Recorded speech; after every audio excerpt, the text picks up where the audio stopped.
يا عيني يا عيني يا عيني يا عيني على الأهلي وجمال الأهلي 3. الأهلي يكتسح أوكلاند سيتي. إيه ده؟ أنا حاسس إني بلعب في الدوري المصري، مش علشان الفرقة ضعيفة، لأ، علشان كولر قاري الماتش صح.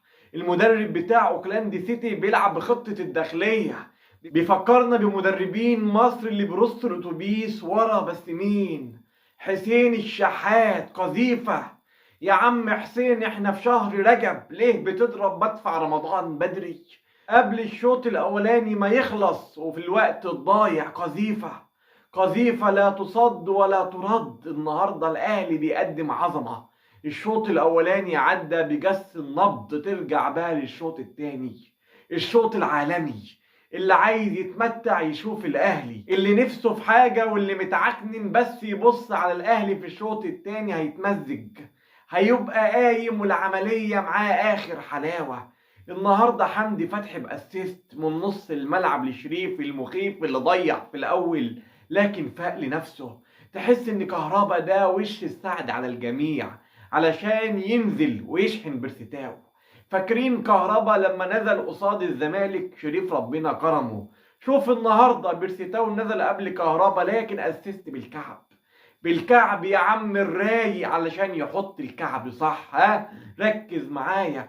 لكن كولر واي جمال كولر وعبقرية كولر اللي بيخلي اللعيبة كلها تتطور معاه.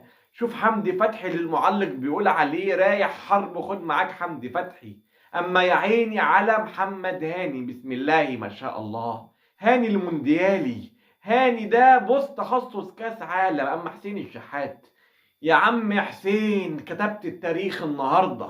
4 لعيبة فقط في العالم اللي سجلوا في 3 نسخ من كاس العالم بعد كريستيانو وميسي. انت موجود يا معلم. لعيب رقم 4. النهاردة محدش في الأهلي وحش. النهاردة الأهلي بيرفع راس مصر. مفيش حاجة في الكورة بترفع راس مصر إلا النادي الأهلي. شوف الأهلي واخد حقه بره ازاي. شوف لما يبقى فيه حكام محترمين، حكام أجانب، فزت بيهم على الزمالك 3 وفزت على بيراميدز 3 والنهارده فزت على مين؟ على أوكلاند سيتي 3. 3 يا حبيبي، بالتلاتة يا سيدي، بالتلاتة. بعد كده ما عادش نقول عايزين حكام من الصين. ليه؟ حكامنا مهيسين؟ لا خلاص، حتى حكام من الصين كانوا عظمة النهارده. قعد ربع ساعة في ركلة الجزاء بتاعة الأهلي لكن كلنا عارفين إنها بره، لكن رجع طرد المدافع. تحكيم عادل، بيديك حقك، بيديك حقك. بس النهارده الحمد لله، يعني النهارده ما ننساش برضو نقول في الجنة يا شهيد. 74 شهيد أهلاوي من ولاد مصر ومن خيرة شباب مصر الذكرى ال11 هتفضلوا دايما في القلب. علشان كده يعني احنا بنهدي الفوز ده لأرواح الشهداء. أما جمهور المغرب وعظمة جمهور المغرب، والله جمهور المغرب وشعب المغرب ليهم حتة كده لوحدهم جوا قلبي. تحس كده انهم مننا، تحس ان يعني بيردوا الجميل. لا، حتى لو مش هتردوا الجميل احنا بنحبكم. كفاية استقبالكم واعلام الاهلي، اعلام الاهلي اللي في المدرجات، اللي والله اوقات ما بنشوف الاحجام ديت في ماتشات للاهلي وبنقول ما بتخشش ليه. لكن شوف المغرب وجمهور المغرب بيعمل ايه النهارده. اما معلق المباراة الاستاذ عيسى، يعني ناس كده تخش القلب، تخش القلب من غير استئذان. فالحمد لله، ونركز في اللي جاي يا رجالة.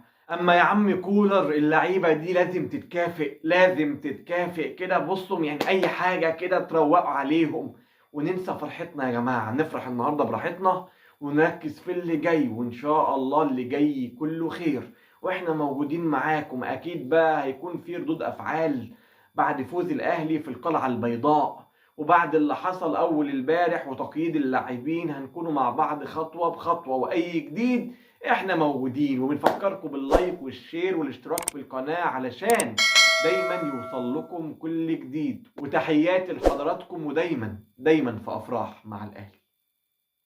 برعاية الله.